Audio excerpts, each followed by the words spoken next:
예수께서 예루살렘에 오셔서 예루살렘을 보시고 우셨습니다.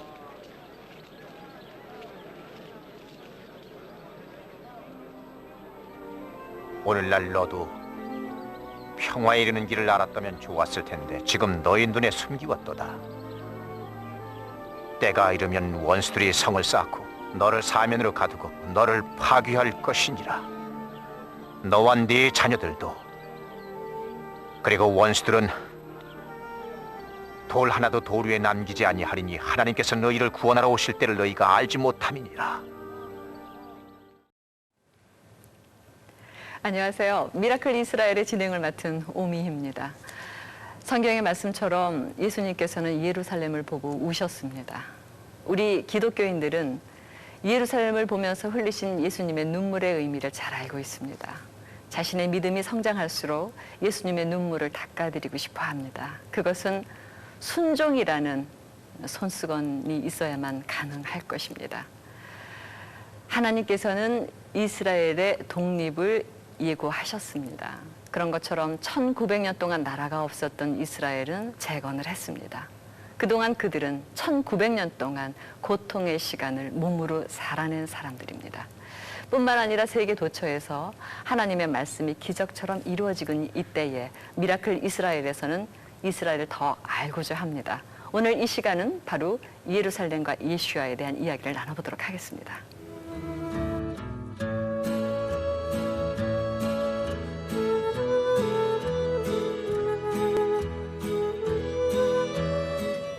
예수님께서는 예루살렘에서 무엇을 보셨을까요? 무엇을 보셨기에 저토록 가슴 아파하셨을까요? 오늘 이 시간 예루살렘과 예수야에 대해서는 바로 그 예수님의 마음을 우리가 읽어보는 시간이 되겠습니다. 예수께서는 우리가 예수님이 보신 것을 함께 보기를 원하시죠. 도움 말씀을 주실 두 분 모셨습니다. 먼저 온누리 교회와 두란노 해외 선교회가 파송한 정태권 이스라엘 선교사님 나와 계십니다. 어서 오십시오. 반갑습니다. 네. 그리고 계속해서 우리 피기영 목사님 나와 계십니다. 안녕하세요. 안녕하세요. 예, 조금 전에 화면을 보셨잖아요. 나귀를 타고 입성을 하신 예수님이신데 예수께서는 무엇을 보셨기에 저렇게 마음 아파하실까 하는 것을 오늘 좀 우리가 알아야겠습니다. 네. 예. 성경에 예수님께서 이렇게 눈물을 흘리시는 장면이 딱 두 번밖에 나오지 않는데 그 중에 한 장면이 예루살렘을 보시면서 우시는 장면입니다. 도대체 예루살렘이 무엇이기에 예수님께서 그곳을 보시고 우시는 것일까? 우리 믿는 우리는 예수님을 믿음으로 저 하늘의 예루살렘에 새 예루살렘으로 들어가는 것이 약속이 되어 있는 사람들인데 예수님께서는 이 땅의 예루살렘을 보시면서 우신다 이것이죠. 도대체 그 예루살렘이 예수님께 무슨 의미가 있게 이렇게 우시는 것일까? 우리가 이것을 이렇게 예수님의 그런 마음을 이해하기 위해서 성경에서 예루살렘과 관련된 부분들을 좀 살펴볼 필요가 있겠는데요. 예루살렘에서 사실 성경에서 아주 중요하게 처음으로 일어났던 그 일이 아브라함을 하나님이 불러서 이삭을 내가 내게 지시하는 그 산에서 번제로 드리라 했던 그곳. 그래서 그곳으로 이렇게 아브라함이 가보았는데 그곳이 모리아 산이었죠. 근데 성경이 이 모리아 산을 예루살렘이라고 솔로몬 시대 때 그 성경이 그렇게 이야기를 합니다. 그러니까 중요한 사건이 일어났는데 아브라함이 이삭을 바치려고 했던 그 장소 모리아 산 그리고 다윗이 성전을 지으려고 했던 곳 그리고 솔로몬이 성전을 지었던 곳 그곳이 바로 예루살렘이고 그곳에 성전이 지어졌고 그리고 이 예루살렘에서 예수님이 말하자면 하나님께서 아들 예수님을 십자가에 달리도록 내어주신 곳이죠. 아브라함 이삭을 내어준 것처럼 이런 곳이 이런 일들이 다 예루살렘에서 일어났고요. 또 보면 하나님께서 세상 많은 나라들이 있고 많은 도시들이 있는데 단 한 곳을 택하세요. 그래서 그곳에다가 하나님께서 나의 영원한 거처를 삼겠다. 그리고 나의 이름을 두겠다 하고 한 곳을 택하시는데 그곳이 바로 예루살렘입니다. 그리고 예루살렘을 택하시고 하나님께서 다윗을 택하셔서 그 예루살렘을 수도로 삼도록 그렇게 하시죠. 그리고 예수님은 다윗의 보좌에 앉아서 다스릴 메시아로서 오셔서 이제 또 예루살렘에 그래서 이제 그 나귀 새끼 나귀를 타고 그 예루살렘으로 왕의 입성을 하시는 것인데 이런 장면들을 보면서 성경이 또 뭐라고 이야기하냐면 예루살렘은 예수님께서 그러세요.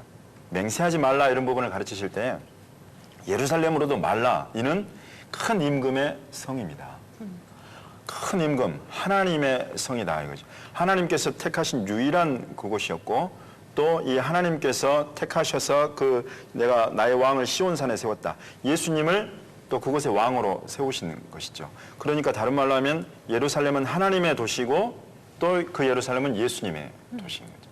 예수님만이 그곳에 예루살렘의 왕으로 다스리실 분인데 그곳으로 이렇게 왕으로 들어가시면서 새끼 나귀를 타고 겸손하게 들어가시는데 십자가에 잡혀 죽으시는 거예요. 왜? 그 백성들이 거부를 하니까. 백성이 예수님의 왕됨을 원치를 않는 거예요. 그곳에서 예수님께서 보신 게 자기 도시, 자기 백성, 예루살렘과 예루살렘 거민이 칼날에 죽임을 당하고 이방의 포로로 잡혀가고 그 도시는 황폐화되고 파멸되고 이런 부분을 말씀하시는데 자기 백성들이 앞으로 큰 고난을 당할 것을 예언을 하시는데 그런 장면에서 어떻게 눈물 없이 말씀하실 수 있었겠는가. 그렇군요. 네. 그만큼 예루살렘은 거룩한 곳인데요. 예. 네, 그 짓밟히고 지금 말씀하신 것처럼 조금 전에 화면에서도 성경에 있는 말씀을 그대로 이제 재현을 하지 않았습니까? 멸망당하고 짓밟히는 그런 분명히 과정들이 있었단 말이죠. 그 과정을 어떻게 정리할 수 있을까요? 누가복음 21장 24절 말씀에 저희가 칼날에 죽임을 당하고 모든 이방에 사로잡혀 가겠고 예루살렘은 이방인의 때가 차기까지 이방인들에게 밟히라는 말씀이 인류 역사상 AD 70년 이 예루살렘이 로마에 의해서 멸망한 이후에 1948년 이스라엘 회복될 때까지 이방인에 의해서 그 땅이 밟히게 됩니다. 역사를 살펴보면 로마가 그 땅 예루살렘을 이제 밟은 다음에 비잔틴 문화가 그 예루살렘을 이제 다시 점령하게 돼요. 그러면서 비잔틴 문화의 시대가 이제 지나가면서 무슬림이 일어나면서 그 땅에 다시 무슬림 그 지배하에 들어가게 되고 그런 다음에 이제 십자군 전쟁으로 저 유럽에서 십자군들이 쳐들어오면서 그 땅이 황폐화됩니다. 십자군 전쟁 때는 예루살렘에 30만 명 정도의 유대인이 살고 있었는데 29만 9천 명이 죽임을 당하거든요. 생각해 보세요. 거의 다 전멸하게 되는 상황이 벌어집니다. 십자군 전쟁이 끝난 다음에 그다음에 이집트에 있는 맘루크 왕조에 의해서 그 땅이 다시 밟히고 그다음에 전 세계에 확장된 엄청난 제국이었던 오스만 투르크족에 의해서 1차 세계대전이 끝나기 전까지 그 땅은 밟히게 됩니다. 마지막으로 이방인들에게 밟히게 된 것은 1917년 영국이 그 땅을 식민지가 아니라 점령하게 되면서 예루살렘은 이방인들에게 밟히게 되죠. 한 번도 예루살렘은 이방인들이 밟지 않은 시대가 없었습니다. 그렇습니다. 이스라엘은 예루살렘뿐만 아니라 정말 어느 땅도 밟히지 않은 땅이 없다라는 말씀. 슬픈 땅이지만 그러나 약속하셨잖아요. 회복하신다고. 우리가 디아스포라가 알리아가 되는 기적에 대해서 지금도 우리가 보고 있는 것처럼 바로 우리의 믿음의 희망은 거기 있다라는 생각을 하거든요. 자, 그렇다면 이제 짓밟혔으니 회복이 되는 과정도 있지 않겠습니까? 놀랍게 1948년 이스라엘이 이제 회복이 됩니다. 그런데 안타깝게도 예루살렘은 요르단의 영토로 들어가게 돼요. 근데 1967년 6.1 전쟁이 끝나면서 예루살렘은 이스라엘로 이제 땅이 회복이 됩니다.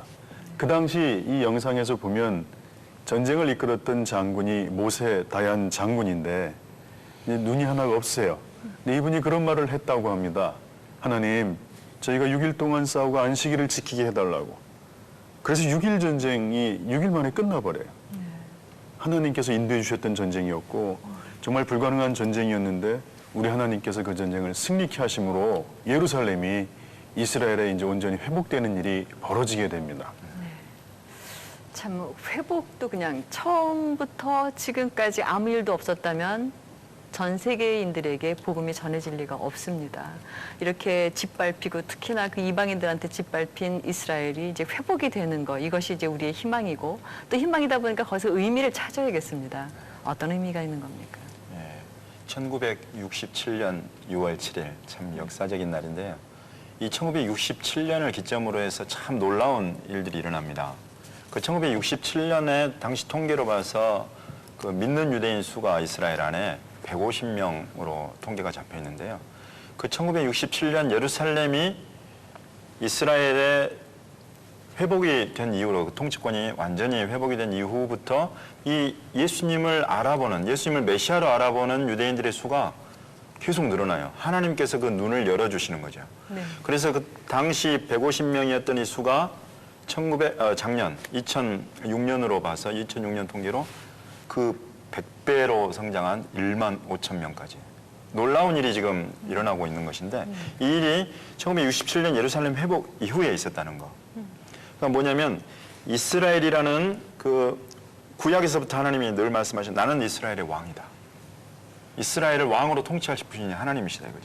그 이스라엘이 1900년 동안 없었을 때는 그 이스라엘 마치 하나님의 말씀이 실패한 것인 것처럼 보였어요. 근데 1948년에 이스라엘이 나라로 독립하고 세워지면서 우리 눈앞에 하나의 나라로 1900년 만에 다시 서고 섰을 뿐만 나라가 섰을 뿐만 왕의 나라가 다시 섰을 뿐만 아니라 예루살렘이 곧 그 왕의 나라의 수도가 다시 이스라엘로 회복이 됐단 말이죠. 그리고 났더니 왕의 백성들이 일어나요. 믿는 유대인들의 수가 계속 일어난다는 말이죠. 왕의 나라, 왕의 수도, 왕의 백성이 그 1967년 이후에 하나의 그림으로 이렇게 우리 눈앞에 보이기 시작한 거예요. 우리가 이걸 보면서 느끼는 것은 뭐냐면 예수님께서 유대인들에게 그러십니다. 너희가 이제부터는 찬송하리로다 주 이름으로 오시는 이여 할 때까지는 나를 보지 못할 것이다. 네. 이 히브리어로 하면 바루카바 베셈 아도나인데 이거를 외칠 수 있는 이 말은 뭐 왕을 모셔드릴 때 이스라엘 사람들이 하는 찬송입니다. 우리가 다른 곳에서 호산나 찬송하리로다 다윗의 자손이여 이러잖아요. 네. 그것과 이렇게 맞물려 있는 왕을 모셔드릴 때 부르는 찬송입니다. 다른 말로 하면 너희 눈이 열려서 내가 메시아 곧 왕인 것을 알아보고 환영하는 소리가 있기 전까지는 너희가 나를 못 본다. 그렇지만은 그 소리가 들리게 되면 너희가 나를 보게 된다. 이것이죠.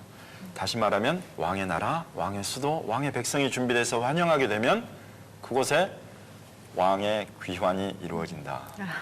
놀라운 그림을 우리에게 보여주는 것입니다. 맞습니다. 그곳 바로 예루살렘으로 오신다는 거 아니겠습니까? 그렇습니다. 예. 그런데 이제 예수님께서 재림을 하시고 예루살렘으로 오신다는 것을 우리가 다 믿고 있으면서도 어찌 보면 사실 이방인들한테는 무관심하게 지나갈 수도 있고 맞습니다. 아니면 더러 오해를 하게 되는 경우도 많거든요.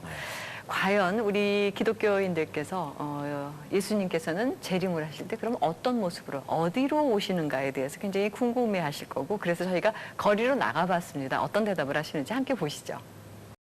뭐 특별한 장소가 있을까요? 어떤 한 지점에 나타나셔서 그 나타나신 예수님을 사람들이 보기 위해 몰려드는 게 아니라 그 사람에 맞게 그 상황에 맞게 그때에 그냥 그렇게 나타나실 것 같아요. 하나님의 그 약속을 믿고 기다리는 사람에게 오시지 않을까.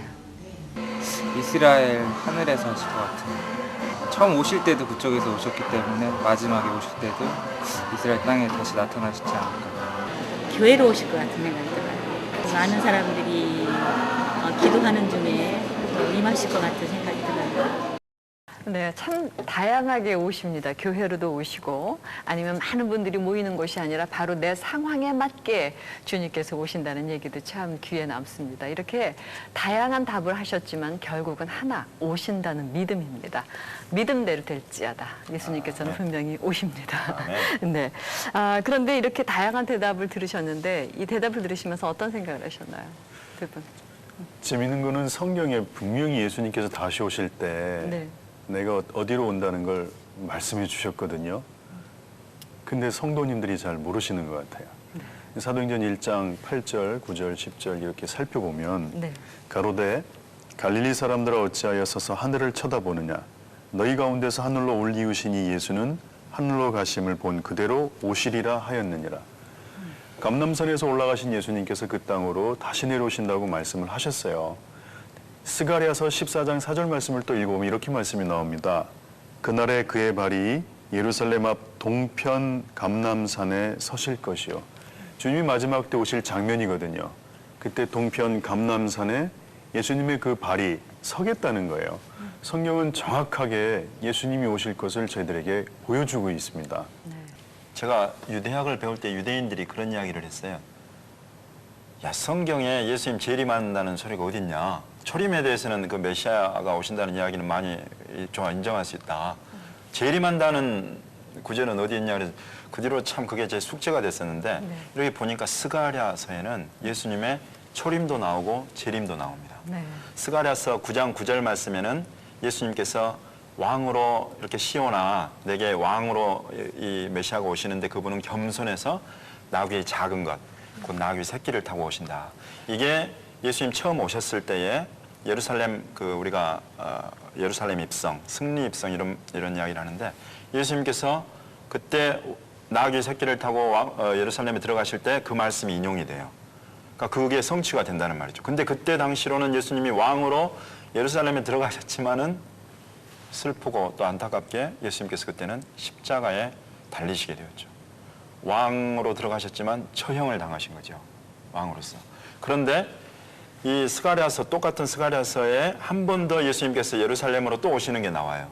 그게 지금 우리 목사님 말씀하신 스가랴서 14장 4절에 그때는 감람산으로 오신다. 예루살렘 앞 곧 동편 감람산, 올리브산 그곳으로 오시는데 오시면은 그의 발이 딱 닿는 순간 지진이 난다는 거예요. 지진이 나서 쫙 갈라지면서 남북으로 갈라지고 큰 지진이 나는데 이런 일은 아직까지 한 번도 그곳에 있지 않은 일입니다. 이것은 분명히 예수님이 다시 오시는 그 장면과 연결되어 있는 말씀이죠.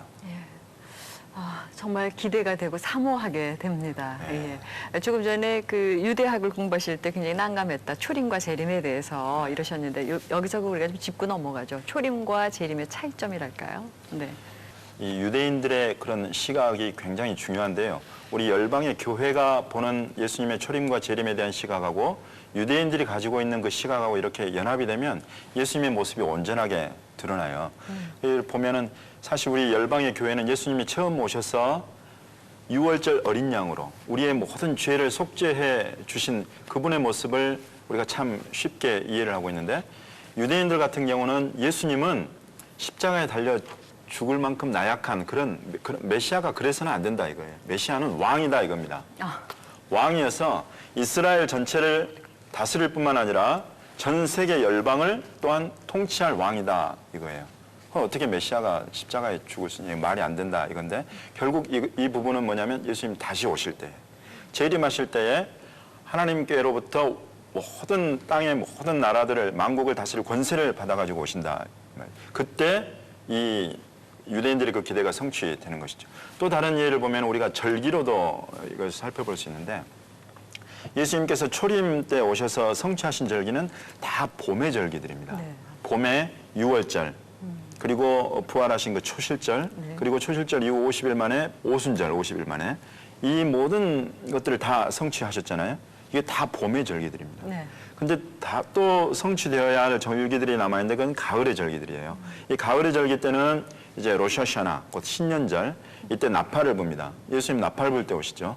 로샤샤나 이후에 10일이 지나면은 대속제일 그리고 대속제일 5일 이후에는 장막절 초막절이라고 하는 이런 절기들은 다 가을의 절기들이고 아직 성취되지 않고 유대인들은 지금 이걸 계속 지켜가면서 메시아로 말미암아서 성취될 걸 기다리고 있단 말이죠.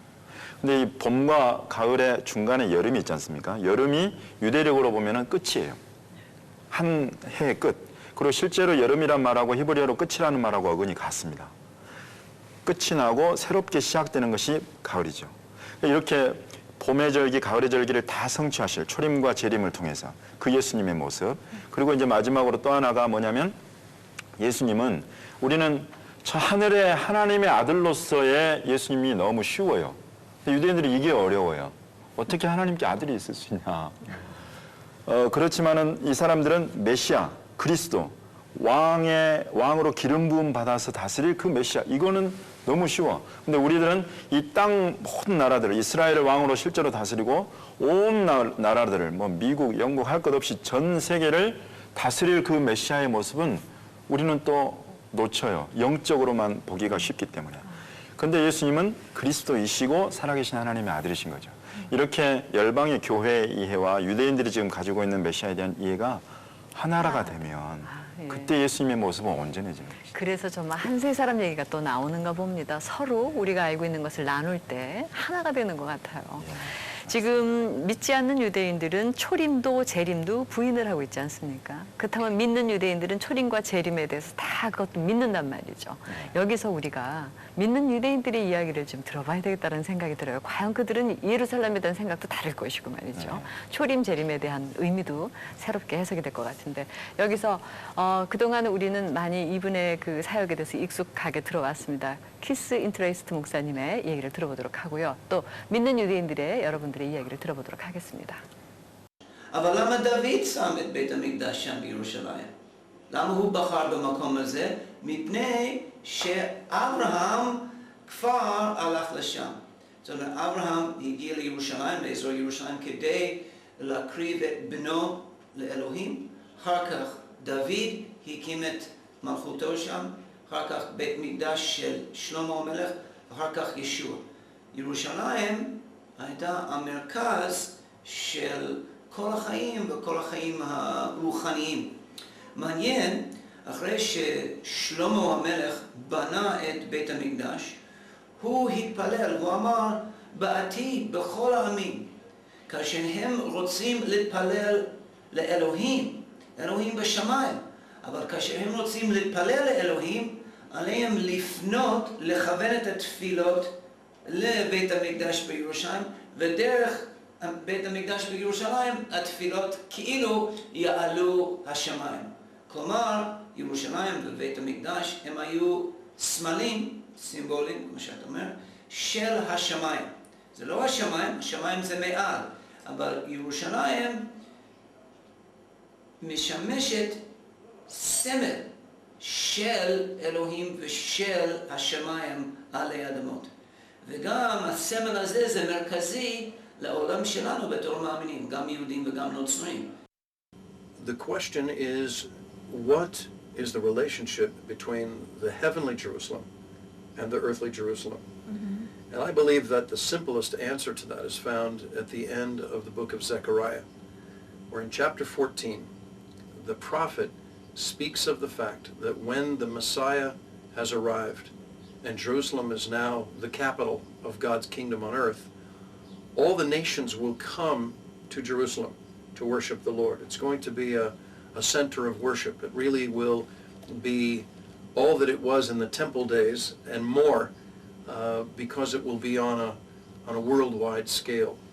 And what that tells me is that there is going to be a focus on Jerusalem as an earthly city, as a physical earthly city, because that context in the book of Zechariah is talking about an earthly city. It's talking about a physical, geographical place, not something abstract or ethereal, and that the nations will come and honor God in Jerusalem. And according to the prophecies of Zechariah, all the nations will have to send their representatives to Jerusalem for Sukkot, and if they don't send them for Sukkot, they will have no rain in their nation. Now, that's a very serious thing. And Isaiah the prophet in chapter 66 said that the whole world will be comforted in Jerusalem. So it's good for the church to set their eyes again to Jerusalem. It's good for the church to focus on what God is doing in Jerusalem and to stand with Jerusalem. This Jerusalem that is imperfect, that in a way is still enslaved, but the only city in the world that has promises that the Son of God will return to the city. He's not going to return to Seoul or to Tokyo or to Washington, D.C. or to Paris or London. He's going to return to this city here. With all the weaknesses of this city now, it will become the city of God. 네, 전 세계적으로 많은 영향을 미치고 있는 믿는 유대인 목사님과 또 다른 분들 이야기를 들어보니까 정말 절실하게 예루살렘의 회복, 그리고 예루살렘이 빨리 그쪽으로 우리 주께서 오셔야 되겠다라는 그런 사모하는 마음이 생깁니다. 어떤 생각을 하셨나요? 우리 키스 목사님께서 이 땅의 예루살렘은 천국의 예루살렘, 천국의 상징이다, 이런 말씀해 주셨는데, 정말 제가 유대학 공부할 때 보니까 이 유대인들 안에 그 카운슬이라는 거, 최고 결정을 내려주는 그런 기관이 있습니다. 근데 그거를 이 땅에도 하나 있고 하늘에도 하나 있다 이런 이야기를 하거든요.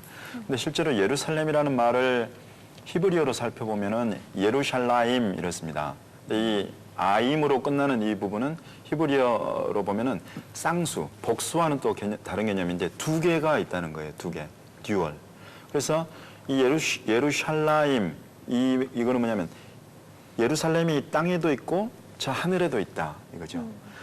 만약에 저 하늘의 예루살렘만을 우리가 생각을 한다면 사실 땅의 예루살렘이 어떻게 되든지 상관없다. 그러면 사실 이거는 소망이 없어요. 살아서. 예, 소망도 없고 정말 우리 하나님은 한 번 택한 곳에 실패하시는 것이 되는 거예요. 말도 안 되는 소리. 하나님은 결코 실패하지 않으십니다.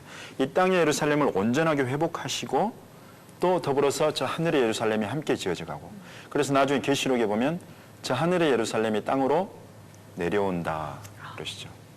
또 하나님의 나라 예수님이 주기도문 가르치실 때도 보면 주의 나라가 임하시며 하늘에서는 이미 이루어졌고 그것이 땅에 이루어지기를 구하는 것 하나님의 나라가 결국 이 땅의 나라가 회복되는 것과 저 하늘에서 회복된 그 이루어진 하나님의 나라 그리고 예루살렘이 이렇게 하나로 합해지는 것 이것이 온전하게 하나님께서 그 말씀하신 것들을 이루어가는 그 과정인 것을 우리가 볼 수 있습니다. 그러니까 똑같은 예루살렘이 하늘에도 있고 땅에도 있는데 사실은 땅이 먼저 회복이 되면은 동시에 같이 열리지 않겠는가. 그럼요. 네, 저는 그 많은 우리 기독교인들 중에도 이 세상 살아가는 게 힘들 때마다 아유 나는 이 땅엔 더 이상 소망이 없다. 이제 하늘나라 가면 이러고 자꾸 죽음이나 하늘에 대한 소망만 갖고 있다는 거죠. 그런데 그 예루살렘 이 이야기를 들으면서 이 땅의 예루살렘이 회복이 되는 게 얼마나 중요한가를 다시 한번 알게 됩니다. 사실 저도 이스라엘 다녀왔지만 예루살렘이 화려한 도시도 아니고 뭐 그렇게 저희들이 볼 때는 그렇지만 의미가 있다는 거죠. 그래서 평화행진에서도 물론 다녀온 그 사진도 있지만 예루살렘의 그 평화를 위하여 저희들이 영상으로 좀 모아봤습니다. 함께 보시죠. 예루살렘아 선지자들을 죽이고 네게 파송된 자들을 돌로 치는 자여 암탉이 그 새끼들을 날개 아래 모음같이 내가 네 자녀를 모으려 한 일이 몇 번이냐 그러나 너희가 원치 아니하였도다. 보라 너희 집이 황폐하여 버림받으리라. 내가 너희에게 이르노니 이제부터 너희는 찬송하리로다. 주의 이름으로 오시는 이여 할 때까지 나를 보지 못하리라 하시니라. 예수님의 예언대로 황폐해졌던 성읍이 1900년 만에 회복의 시간을 맞고 있다. 부활의 능력이 그 땅을 덮고 있다. 이스라엘의 회복은 그들만의 잔치가 아니다. 전 세계의 영적인 큰 부흥과 예수님의 재림을 앞당기는 축복의 사인인 것이다. 사도 바울이 자신이 저주를 받아 그리스도에게서 끊어질지라도 동족의 구원을 소망하고 있는 것은 이스라엘의 구원뿐만 아니라 전 인류의 큰 구원과 예수님의 재림을 보았기 때문이다. 네, 정말 평화의 예루살렘을 우리 모두가 소망합니다. 이것은 곧 이스라엘 사람들만의 잔치가 아니기 때문입니다. 자, 그렇다면은 이스라엘과 우리 그리고 이스라엘과 교회 어떤 연관이 있을까요? 지금 전 세계의 그 키워드는 특별히 한국 땅의 키워드는 부흥입니다. 1907년 평양 대부흥 운동이 100년 맞은 지금 시점에서 다시 한번 놀라운 하나님의 영적 부흥을 저희가 소망하고 있는데 저는 개인적으로 이렇게 생각합니다. 이스라엘의 회복에 관련된 역사적인 사건과 전 세계 대부흥의 사건은 밀접한 관계가 있다고 저는 보고 있어요. 그리고 이스라엘의 그 회복 사건이 저는 본질이라고 생각하고 부흥의 부분들은 현상이라고 저는 개인적으로 생각을 하고 있습니다. 이스라엘로 돌아가자는 시오니즘이 시작된 1800년대 후반, 1896년, 7년 이때 비슷한 때에 언어가 회복되어 히브리어가 그러면서 그 사람들이 이스라엘로 돌아가라는 그 열망이 생기면서 1904년도를 기점으로 폭발적인 영적 대부흥이 일어납니다. 개인적으로 웨일즈에서 살은 기억이 있는데요. 영적 부흥의 현장이 어마어마했어요. 저 시골 구석에 있는 교회도 웬만하면 1000명 좌석이 넘습니다. 물론 지금은 그것이 영적으로 쇠락해서 50명, 40명밖에 모이지 않는 교회들이 됐지만 당시에 하나님의 영적 부흥의 영광이 얼마나 컸던가를 지금 가늠해 볼 수가 있거든요. 그 영적 대부흥이 1905년도 인도에서 폭발하고 6년도 미국 아주사에서 폭발하고 그다음에 1907년도 평양이 완전히 회심하는 그런 영적 부흥, 그다음에 8년도에 중국의 만주에서, 거기만이 아니라 당시 1900년대 초반에 일어났던 영적 부흥은 전 세계적으로 같이 일어나게 됩니다. 네. 저는 이스라엘의 회복을 위해서 전 세계 이스라엘들이 이제 회복에 대한 마음을 품을 때 하나님이 대부흥으로 응답을 하시고 1948년 이스라엘이 회복되는 때를 기점으로 해서 전 세계는 은사주의가 전 세계에 이제 흘러 들어가게 됩니다. 놀라운 흐름이었거든요. 세계적으로 이 은사주의 흐름으로 교회는 급성장하기 시작합니다. 물론 웨일즈 부흥 1906년 아주사 대부흥으로 인한 오순절 운동도 비슷한 거라고 보면 되겠죠. 1967년도 예루살렘이 회복되면서 1970년을 기점으로 전 세계 교회는 다시 한번 영적 대부흥을 경험하게 됩니다. 그럼 여기서 저희가 이 말씀 하나를 유심히 살펴볼 의무가 있어요. 그건 뭐냐면 로마서 11장 12절 말씀에 저희의 넘어짐이, 저희는 이스라엘 유대인들을 말하는 거거든요. 저희의 넘어짐이 세상의 부요함이 되며 저희의 실패가 이방인의 부요함이 되었거든. 저희가 지난 1, 2, 3편에서 이 부분은 충분히 나눴다고 생각합니다. 이스라엘의 디아스포라로 얼마나 교회가 하나님께 돌아오게 되었는가. 근데 그 다음 절이 상당히 중요해요. 하물며 저희의 충만함이리요. 네. 이스라엘이 회복되고 영적으로 부흥하고 우리 선교사님이 말씀하신 것처럼 믿는 유대인이 15,000명을 지금 넘어가는 시점에서 전 세계는 1900년대 초반에 있었던 영적 부흥하고는 비교할 수 없는 세계적인 부흥이 시작되는 조짐에 있다는 거죠. 네. 교회와 이스라엘은 정말로 밀접하게 연관이 되어 있다고 저는 생각합니다. 네. 지금 한국은 기독교 100년을 기념하면서 많은 부흥을 꿈꾸고 있지 않습니까? 그리고 많은 선교사님들이라든가 해외에서 오신 분들이 한국을 하나님께서 쓰신다라고 예언을 하시거든요. 어떤 의미가 있는 겁니까? 이번에 모스크바에서 열린 한인 선교사 대회, 네. 구소련 지역에 흩어져 계신 그 대회에 참석을 했었는데요. 정말 놀라웠습니다. 지금 이스라엘, 특별히 유대인들의 회복에 대해서 하나님께서 우리 선교사님들을 이곳으로 부르셨다는 그런 KB 대표 송만석 장로의 그런 메시지를 받고는 이분들이 정말 놀랍게 반응들을 보이셨어요. 이것이 뭐냐면 사실 전 세계 지금 700만이 넘는 한인 디아스포라가 있습니다. 네. 정말 우리나라에서는 참 신기하게 안 왔어요. 우리나라에는 유대인들이 저 가까운 중국, 러시아 저 블라디보스토크 연해주 인근 사할린, 일본에까지도 와가지고 유대인들이 살았는데 우리나라에는 안 왔어요. 우리나라에서는 눈 씻고 찾아보려고 해도 찾기 어려운데 디아스포라로 흩어진 우리 한인분들은 주변에서 이렇게 눈을 돌려서 관심만 가지시면 그곳에 유대인들이 있는 거예요. 네. 정말 이 시대에 하나님께서 한국교회, 한국민족을 부르신다. 유대인들의 회복을 위해서. 저는 정말 이것이 합당한 그런 예언이라고 믿습니다. 이렇게 흩어져 있는 우리 한인들이 이런 주의 부르심에 듣고 반응만 하면 얼마든지 이 이스라엘이 회복되는데 유대인들이 주께로 돌아오고 그 땅으로 돌아오는데 큰 역할을 감당할 수가 있는 거예요. 마치 그 에스더서에서 에스더에게 이때를 위함이 아니냐. 만약에 네가 움직이지 않는다면, 내가 움직이지 않는다면 유대인들은 다른 데로 말미암아 구원을 얻으려니와, 이런 이야기를 하죠. 네. 네가 정말 이때 왕비가 되어서 있는 것이 이때를 위함이 아니냐. 전 세계로 지금 700만이 흩어져 있는 우리 한인 디아스포라 너무 놀랍지 않습니까? 이때를 위함이 아니냐. 그리고 수많은 우리 대천덕 신부님이나 로렌 커닝햄 목사님이나 신디 제이콥스나 아주 뭐 영향력 있는 영적인 거장들이 다 한국 사람들의 어떤 이스라엘 회복에 대한 부르심이 있다고 이야기를 하세요. 저는 이것과 이것이 너무 아름답게 조화를 이룬다고 봅니다. 아주 참 기대가 되는 부분이고요. 특히 그 구스련 지역에서 그 선교사님들 벌써 내가 유대인들을 찾아가겠다고, 그리고 또 이 일을 위해서 우리가 모임을 결성하겠다고, 굉장히 뜨거운 반응들, 정말 놀랍고 감사했습니다. 선교사님 말씀을 들으면서 이 가슴속에 아주 중요한 얘기가 있는데 주님이 다시 오시는 그 재림, 그 조건은 전 세계 복음을 증거내는 세계 선교와 이스라엘의 회복이에요. 근데 세계 선교는 우리 한국이 지금 세계 2번째로 가장 많은 선교사를 보내고 있는데 실제적으로는 저희가 더 현장에 많이 나가 있다고 이야기를 하고 있어요.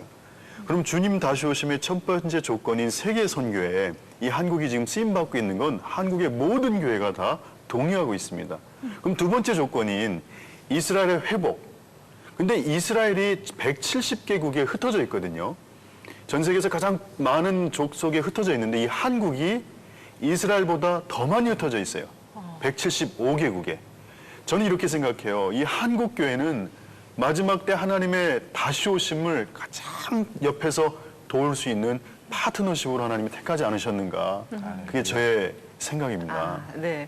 그러면은 이스라엘과 비슷한 나라 찾는다면 우리나라겠네요. 우리도 사실 그 어떤 그 국가적인 그런 여러 가지 애통한 마음이 없지 않은 나라이기 때문에 오히려 이스라엘을 이해하는데 참 많은 그 넓은 가슴을 펼쳐 보일 수 있다라고 생각이 들거든요. 선교사님 어떻게 생각하세요? 네, 참 우리 두 민족은 참 비슷한 것도 많고 네. 우리 한국 사람들이 이스라엘 현지 가서 이렇게 축복성을 불러주면 유대인들이 그냥 그렇게 운대요. 그걸 가슴으로 받고 그냥 그렇게 눈물을 흘리고 고마워하고 뭔가 이렇게 통하니까 그러지 않겠습니까? 근데 저는 이제 우리가 이번에 예루살렘과 예수와 예루살렘이 회복된다. 이스라엘이 회복되고 예루살렘이 회복되고 믿는 유대인 수가 늘어난다. 저는 정말 이걸 보면서 우리 하나님 정말 신실하신 분이시다. 우리 하나님은 실패하지 않으신다. 우리 하나님은 실수하지 않으신다. 한 번 하신 말씀은 반드시 이루시는 분이다. 너무 그냥 뚜렷하게 이게 보입니다. 정말 하나님께서 그런 말씀을 파수꾼들한테 하시는 말씀인데 여호와께서 세상에서 예루살렘을 세워 찬송을 받으시기까지 쉬지 못하시게 하라고. 하나님께서 예루살렘을 회복하시는 이유는 정말 온 세상의 만국으로부터 찬송을 받으실 일입니다. 한 번 택하신 것 마음에 안 든다고 버려버리시는 하나님이면 우리에게 어디에 우리에게 소망이 있겠습니까? 하나님께서 버리지 않고 실패하지 않고 실수하지 않으시는 그런 것을 우리 눈앞에서 그냥 보여주고 있는 거예요, 이 예루살렘이. 네. 저는 이 예루살렘의 그 구원이 횃불같이 그 의가 빛같이 드러날 때까지 하나님 잠잠치 않고 쉬지 않겠다고 말씀하셨는데 저는 좀 하나님 그렇게 하십시오. 쉬지 마십시오. 온전하게 회복하십시오.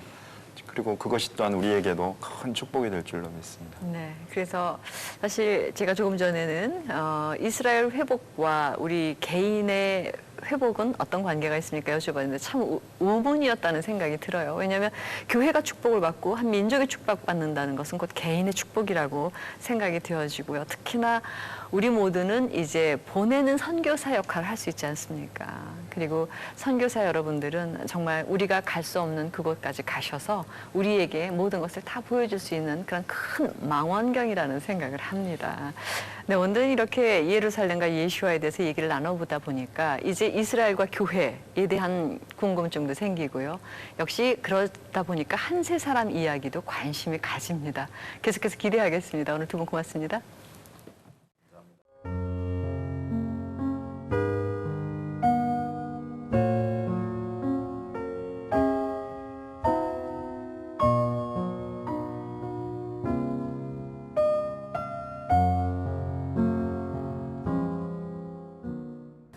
이스라엘 알면 알수록 우리 민족과 참 많이 닮아 있다는 생각을 합니다. 하지만 그동안 몰랐습니다. 관심이 없었습니다. 하지만 이 미라클 이스라엘을 통해서 우리는 이스라엘에 대해서 관심을 갖기 시작했고 이해하기 시작했습니다. 이해한다는 것은 곧 사랑한다는 얘기겠죠. 우리가 이스라엘을 사랑하고 이스라엘이 우리를 이해한다는 것, 그것은 사랑의 시작이고요. 그런 우리들의 사랑은 예수님 오시는 날을 앞당길 거라는 생각을 합니다. 이제 남은 일은 우리가 이스라엘을 축복하고 기도하는 일입니다. 미라클 이스라엘 함께해 주신 여러분 감사합니다. 저는 다음 시간에 오겠습니다. 안녕히 계십시오.